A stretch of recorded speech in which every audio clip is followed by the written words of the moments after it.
Wie van julle het al 'n moeilike toertjie probeer leer?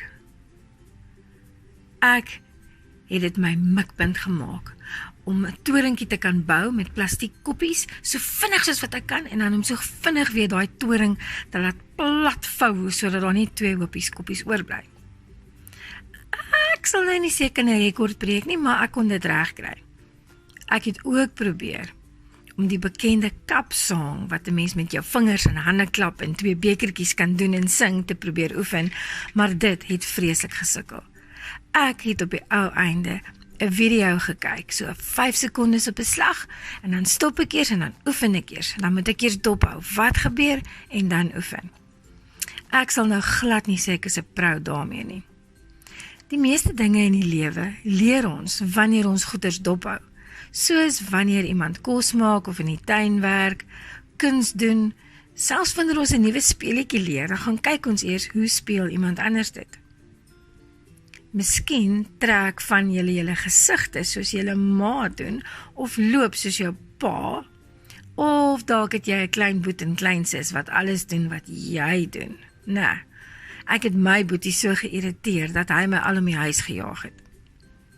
Wel, Psalm 123 praat 3 keer oor die woorde o en ontferm. Nou, ontferm is 'n groot woord.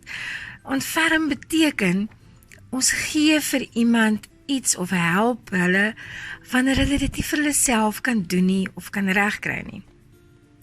As Psalm 123 dan vra dat God hom moet ontferm oor ons, dan vra dit dat God genadig moet wees en goed moet wees vir ons. Psalm 123 gebruik ook 2 keer die woord hande en Here. Ek dink dit wys ons dat die psalmskrywer wou wys dat hy alles wat God doen mooi dophou. Elke beweging. Hy is net afhanklik van God en hy vertrou nie op ander dinge nie. Hy gaan net doen wat God doen, selfs al doen ander mense ander dinge rondom hom. Hy kyk net in een rigting. Dan bid en dan vra hy so mooi dat God hom moet ontferm, dat God moet goed wees vir hom. Ook 3 keer. Wanneer ons iets nuuts leer, hou ons presies die hande dop van die persoon van wie ons afkyk, né?